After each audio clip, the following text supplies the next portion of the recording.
자, 이제 드디어 느헤미야 12장도 마무리합니다. 이제 느헤미야가 곧 끝이 날 것 같습니다. 13장까지 보면 끝이 납니다. 다음 주 화요일쯤 되면 끝나지 않을까 생각을 하는데요. 그 다음에는 마가복음을 좀 보려고 합니다.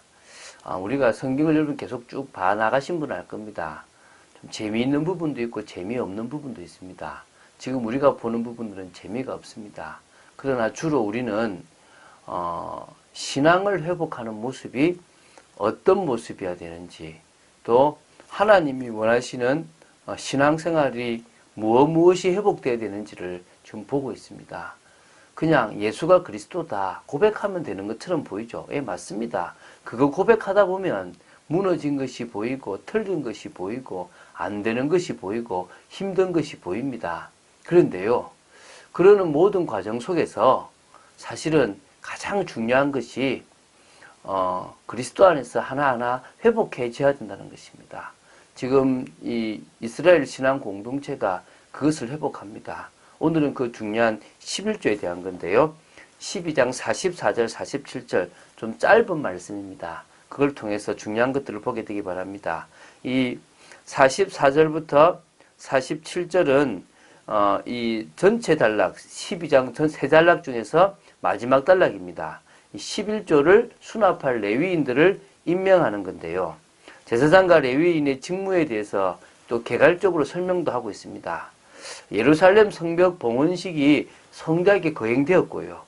그리고 섬기는 제사장과 레위인들을 인하여 하나님의 유다 귀한민들에게 내리신 큰 기쁨과 감사가 이제는 11조 제도와 성전 제사의 바른 시행으로 이제 나타나고 있습니다. 그러니까 은혜를 받으니까 헌신하고 싶고 은혜를 받으니까 영광 돌리고 싶어지는 일이 생기는 거죠.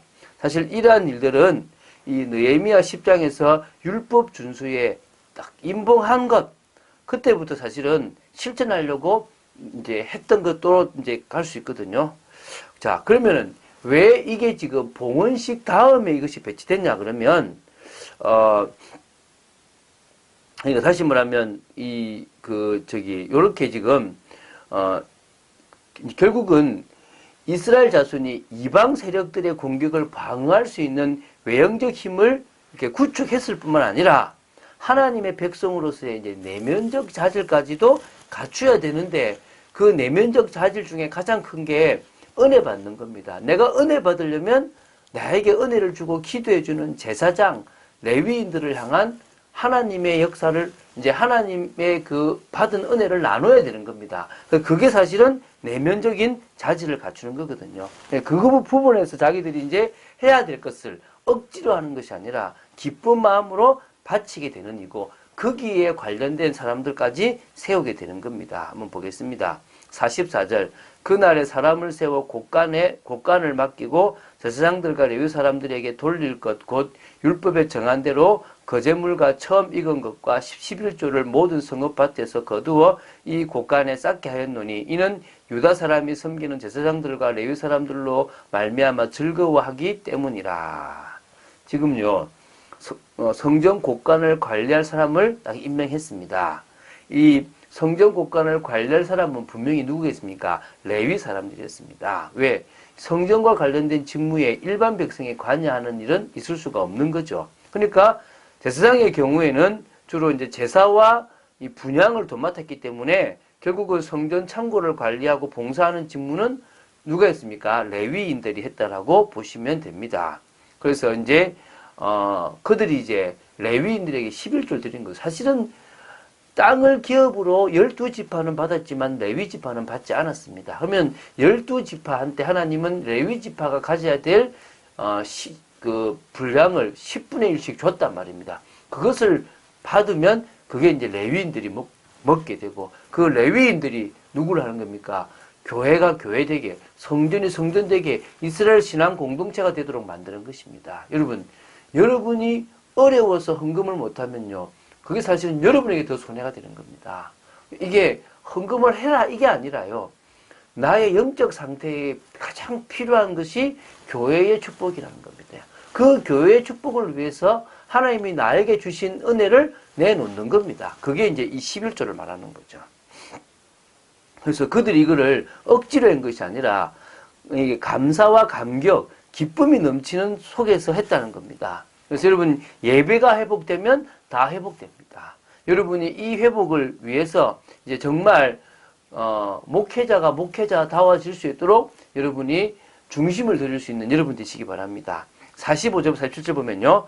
그들은 하나님을 섬기는 일과 결례의 일을 힘썼으며 노래하는 자들과 문지기들도 그리하여 모두 다윗과 그의 아들 솔로몬의 명령을 따라 행하였으니 옛적 다윗과 아삽의 때에는 노래하는 자의 지도자가 있어서 하나님께 찬송하는 노래와 감사하는 노래를 하였음이며 스룹바벨 때와 느헤미야 때에는 온 이스라엘이 노래하는 자들과 문지기들에게 날마다 쓸 몫을 주되 그들이 성별한 것을 레위 사람들에게 주고 레위 사람들은 그것을 또 성별하여 아론 자손에게 주었느니라. 지금요, 이 45절부터 47절은 제사장과 레위인들의 직무에 대한 어떤 개괄적인 설명을 했습니다. 제사장과 레위인들의 성전 봉사와 관련된 직임에 대해서 설명하고 있는 건데요. 그래서 이게 사실은 이 다윗과 솔로몬이 명령을 내렸던 그 속에서 진행됐다는 거예요. 그러니까 하나님은 다윗과 솔로몬을 통하여 성막을 성전으로 만들고 예배제도, 제사제도 모든 것들을 다 제대로 형식화 시켜놨다는 겁니다. 그래서 이 다윗과 솔로몬이 언급되는 이 이유는 아까 말했지만 모든 제도를 제대로 정비했기 때문이거든요. 다윗의 경우는 뭐랬냐? 이 언약궤가 마침내 영구적인 처소인 이 성전에 안치될 것을 염두에 두고 레위 지파를 다 계수했어요. 일반 성전 봉사자의 직무를 규정했어요. 역대상 23절 나오거든요. 제사장과 일반 레위인들, 성전 찬양단, 문지기 등을 24반열로 딱 정비해가지고 해놨습니다. 역대상 24장에서 26장까지예요. 솔로몬은요, 성전 준공과 함께 그 일을 실제적으로 다윗이 말한 대로 그대로 구현했다는 거예요. 그래서 다윗과 솔로몬이 추진했던 이 일들은 궁극적으로 하나님께서 성령을 통해서 다윗에게 가르치신 바 된 것에 대한 기초입니다. 이게 역대상 28장 12절에 나오거든요. 따라서 이들 레위인들이 다윗과 솔로몬의 명령을 쫓아 행했다는 것 자체가 그들이 하나님의 말씀의 가르침을 따라 행하였다는 것과 동일한 거란 겁니다. 그걸 아니까 에스라가 성경에 기록되어 있는, 왜냐하면 역대상하도 에스라 기록했다고 나오거든요. 그러니까 그 기록된 대로 어떻게 합니까? 레위인들, 제사장들에게 너는 이거하고 너는 이거하고 계속 이걸 해 나가서 예배가 회복되고 제사가 회복되도록 해라 이건 겁니다. 그게 이스라엘 신앙 공동체가 사는 길이다. 그게 하나님이 원하시는 길이다. 여러분, 헌금이란 게요, 복 받기 위한 게 아닙니다. 여러분이 영적으로 가장 깨어있는 것이 바로 이 헌금입니다. 하나님은 교회라는 특별한 제도를 통하여 나와 가족들에게 내가 있는 곳에 은혜를 끼치시기 원하시는 겁니다. 은혜의 소통을 원하시는 겁니다. 나 혼자 은혜 받는 게 주관적이라면 목회자를 통해서 교회를 통해서 주시는 것은 객관적이며 좀 더 분명한 은혜와 언약들이 선포되고 있는 거란 말입니다. 그것을 받아 누리기 위해서 하나님은 우리에게 있는 물질을 다시 하나님께 드리기 원하는 겁니다. 그건 뭐죠? 하나님이 주셨고 하나님을 일을 위해서 내가 당연히 내게 주어진 것을 드립니다라는 고백이 되어져야 된다는 거죠. 그래서 여러분, 답이 나야 됩니다. 분명한 하나님이 원하시는 답. 그래서 그 답이 난다면 그때부터 정말 참 헌신, 그 귀한 헌신이 시작될 줄로 믿습니다. 그래서 우리는요, 하나님의 분명하신 계획을 알아야 됩니다.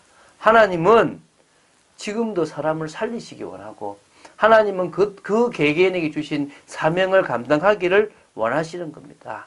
그래서 우리 개개인이 구원받은 이 구원이 전적인 하나님의 은혜임을 알아야 되고요. 은혜 받은 사람은 그 은혜로 예수님이 믿어지게 되어 있는 거고요. 그 불가항력적 은혜를 받았던 많은 믿음의 선진들처럼 사도 바울도 역시 그 은혜를 다메섹에서 받았습니다. 자신은 예수 믿는 자들을 죽이려고 갔지만 하나님은 그런 바울을 하나님의 자녀로 만들기 위하여 그곳에서 나타나셔서 나는 네가 받게 하는 예수다라고 말씀하시면서 그를 향하여 이방인과 임금들과 이스라엘을 위한 나의 그릇으로 쓰신 겁니다. 그것은 이제 우리가 다음 주에 이제 강단에서 그 얘기를 할 건데요. 자, 어쨌든요. 이 구원은요. 바울이 나중에는 창세전에 예정됐다. 어머니 뱃속을 넘어서 이제 창세전에 하나님이 나에게 주신 은혜다. 그래서 사실은 그 선택이라는 것이 너무나 귀한 것이고 값없이 주셨지만 그 세상의 어떤 것을 비교할 수 없는 값진 것이다. 요 눈으로 본다면요. 저 사람은 지금 뭐가 필요할까? 저 사람은 지금 어떤 문제에 있을까? 내가 해야 될 일이 뭘까? 이런 부분에 대해서 상당히 많은 부분에 답이 날 수가 있습니다. 하나님은 우리가 그런 답을 내고 시작하기 원하십니다. 하나님은 우리가 그런 중심을 가지고 인도받기를 원하시는 것입니다. 자, 그래서 사실은요, 부모의 역할이 중요해요. 부모가 그냥 교회 잘 다니면 되겠지, 목사님이 잘 알아서 하겠지, 사역자가 잘 알아서 하겠지. 아닙니다. 교회에서 아이들을 통하여 신앙을 심어주는 것은요, 잠시입니다. 하루, 또 일주일 중에서 얼마 안 되는 시간입니다. 대부분의 시간은 부모가 합니다. 부모의 신앙이 자식한테 가야 됩니다. 부모가 말씀을 듣고 부모가 은혜를 받고 부모가 주님을 바라보는 모습, 부모가 중요한 일에 어떻게 결정하는지가 자녀에게는 진짜 중요한 것이 되어지는 겁니다. 그래서요, 디모데도 외할머니와 어머니의 신앙을 가진, 그래서 거짓이 없는 신앙을 가졌다고 얘기합니다. 부모가 복음을 누리고 있으면 자녀에게 전달되고 부모는 그것을 통해서 자녀에게 계속 축복을 할 수 있습니다. 그래서 어떤 면에서 가장 중요한 게 뭡니까? 부모의 영적 상태입니다. 여러분, 그 무엇보다도 여러분이 믿음 속에 있게 되기 바라고 그리스도를 사실적으로 붙잡는 믿음의 사람으로 서야 될 줄로 믿습니다. 그렇다면 자녀들이 언젠가는 알게 됩니다. 언젠가는 깨닫게 됩니다. 아, 이게 하나님의 은혜구나. 그러면요, 헌신부터 시작. 하나님 앞에 진짜 감사드리는 헌신이 되어지는 겁니다. 그런 축복이 있게 되기를 주 예수 그리스도 이름으로 축원드립니다. 주는 그리스도시요 살아계신 하나님의 아들심을 고백합니다. 말씀 따라가기를 간절히 소원합니다. 정말 목회자가 목회자다워지고 성도가 성도다워지고 교회가 교회다워질 수 있는 모습들을 가지기를 간절히 소원하며 부모가 부모답게 자녀에게 올바른 신앙을 심어줄 만큼 영적 준비가 되고 영적 상태가 되어지게 하여 주시옵소서. 주 예수 그리스도 이름으로 기도드립니다. 아멘.